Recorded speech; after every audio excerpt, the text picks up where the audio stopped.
So 2018, 9 of them in South Africa. Yeah. You in East Africa and the rest of Africa. How many females? Oh, I don't have the statistics of the females, I'm sorry. Check but they could be more than the men, because globally the coaching profession seems to be dominated by women. Hey everybody, my name is Angie Murenga. You're watching Just Angie. It's Mwangi Monday. It's the first day in March, so happy new month. Welcome to the third month of the year. I hope things are going well for you, and even if they're not, maintain a positive mindset. So I've been having a conversation with Eileen Laskar of CDI-Africa, and we've been talking about coaching, demystifying coaching, explaining what coaching is about. And I think today I want to start, because it's the 1st of March and we want to celebrate a new month, is about the MCC level. So I'd touched on it, but so you became an MCC. Are there many MCCs? Sometimes you talk about Sub-Saharan Africa. What's happening with this MCC conversation, Eileen, just so that we can really know who you are? I think Angie, you really want to celebrate this I really MCC. do. I want to. Thank you for celebrating me. First of all, women don't celebrate themselves a lot, but this is a huge achievement. Even if we're going to celebrate 10 years from now, we've got to recognize this is serious business. And it seems like, you know, every stage God has positioned somebody to do the celebration. When I got my PCC in 2013, there's a lady called Christy Ali who actually celebrated me, called me for lunch. I'm like, nobody was understanding what that was, but she really knew, because she was on that and she knew what it meant. For MCC, I think you are positioned to then celebrate me as my friend and my pastor, my sister, you know, everything. Yeah. So as of last year, okay, let me go back to 20. I got my MCC in 2018, and I think I was the 10th in Africa. With the other. That's for how 10th in Africa? Yeah. How many people are in Africa? We can start counting. Right? 10th in Africa. Yes, and 9 of them are in South Africa. So I think somebody cracked a joke. East Africa. In fact, they said rest of Africa, you know. But that was in 2018. As of the last, I'm not going to let you gloss it over. No, I'm not. This is my moment. Okay. So 2018, 9 of them in South Africa. Yeah. You in East Africa and the rest of Africa. How many females?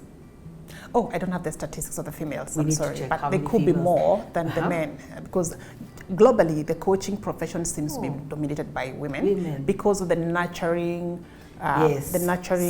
Spirit of coaching, but I think men are now really like jumped into it big time, which is good. Then becomes. We celebrate. Thank you so much. First, in the rest of Africa.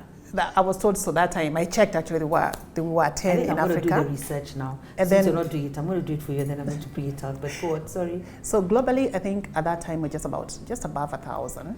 Globally, Global MCC, Master Certified Coaches. It's like about 1,000 and something. It wasn't even. Let me continue clapping. Let me clap because this is a big thing. And I think for me, it's just.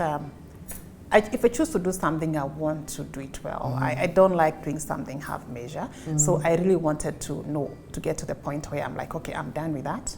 And then once I'm done, then what next? So I'm now focusing more on what I said our mission is, weaving coaching into the tapestry of our society. So I don't have to stop to keep thinking about credentialing, certification. So I'm focusing on the bigger vision of making coaching an everyday conversation in our society in Africa. Yeah, and making it accessible, I think, to people. Yes. I think that's another thing. It's making it accessible to people so that they can access it and they can gain from it. And I think you've said something very important for me, because I'm also speaking out there to maybe a younger audience, and sometimes also to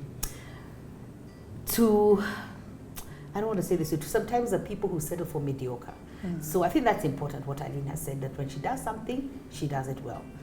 When she went after the coaching training, she went after it fully, 5,000%, not even 100%. You give it your all. And I think that's good even for somebody who's listening to me out there today. You need to give, when you attend to something, when you engage something, give it your all. I know it's not quite the same, but I said for myself, even when I engage in my profession first, because I started in hospitality, I'm telling you, when you give me an assignment, I don't do 50%. Excellence. I do everything that I can do with that assignment to make sure that it is done well. It is, I don't know, I will get everything out of it. Wow. I will never, I hate things in half measures.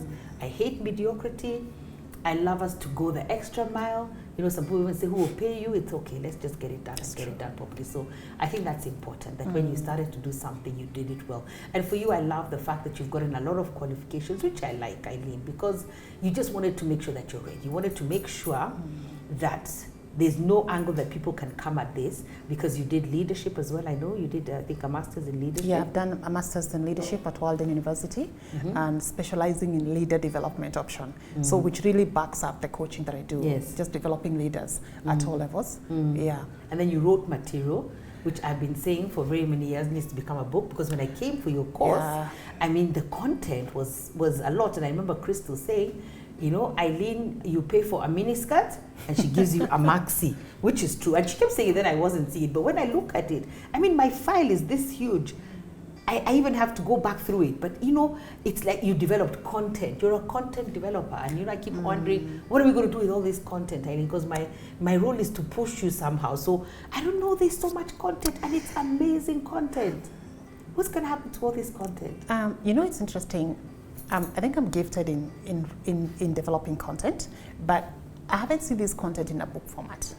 I've seen it in manuals. I've seen it in training programs.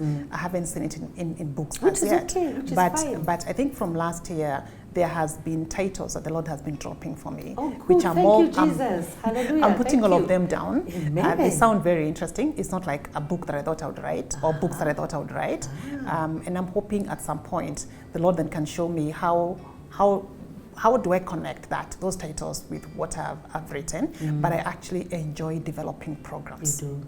Completely. I can see the end before the beginning. Like I can see the whole journey. So I always ask myself, why don't I have a book in my, where have I not authored? And I can't answer. I can only say, possibly God is preparing me for something. And also timing.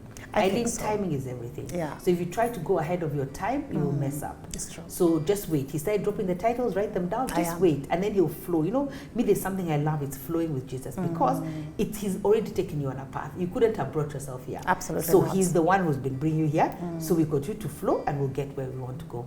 And then maybe this session I'll end with myself. When I came for your class, so I was told about the class, registered, came. Usually my thing is, okay, God, I need to do this class, please give me the money. It came, I came to your office, I prayed, but I'll not bring that story out. That's a very personal story. But when I was coming to you, I was telling God, please, let's behave.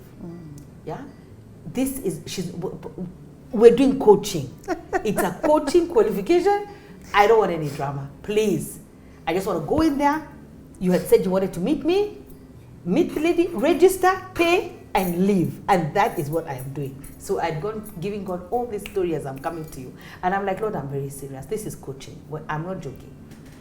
So I came, everything was okay, till it got to a point where I felt to ask you, can I pray for you? And I was like, oh my Lord, now we have gone this way, so maybe I prayed. First, let me leave that part. So when I came to the actual class, I'm sitting there, and I don't know why in that time, that's why it's powerful what you said, the coach that you were a few years ago is not the coach that you were. Even the leader that I was then is not the leader, that I am now. So I came to the class, it was beautiful, it was I think at February, and were, I think 11 or 12 of us. And I had purposed again, that in this class, I'm coming to learn about coaching. I don't want anyone to know, Pastor Angie, nothing, I'm undercover. And I sat and I was so happy, and I don't know any of the people. Oh my Lord, at least I can say this, I think. How does everybody start talking about how their journey, what they do, and they're bringing their ministry? I'm like, this is not ministry. We're here to do coaching. Who are these people? And then there's somebody, I'm trying to write, then they say, oh, it's nice to see Pastor Angie. I'm like, oh my Lord, my cover has been blown. I was going to just, I just wanted to be undercover and just learn. I didn't want now the whole pastoring thing, because it brings up, it conjures up images and it messes things up for me sometimes, I just want to learn. But I must say that I have never had or enjoyed such a powerful class.